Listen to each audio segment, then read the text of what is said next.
Topshiriqni uzatamiz. Bu topshirasiz. Qanday zaman chiqdimi?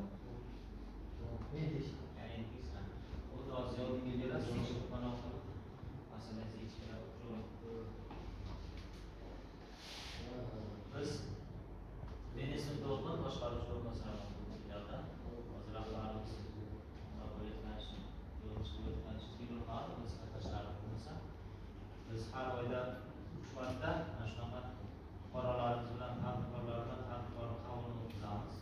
Bundan mana shunaqa qilib olish, omonatlar bo'yicha boshqa xizmatlar, umuman bank mahsulotlarini, bank xizmati bo'yicha, bank mahsulotlarini sotilishi bo'yicha muammo va takliflar bo'ladigan bo'lsa, biz uchrashuv o'tkazamizda.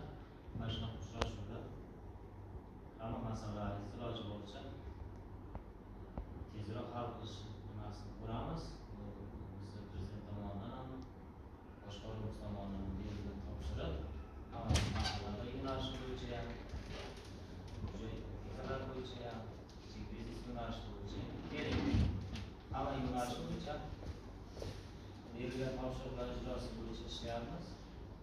Kimda qanaqa savollar bo'lsa, kimda tadbirkorlik qilish istagi bo'ladigan bo'lsa, bemalol savol berishlaringiz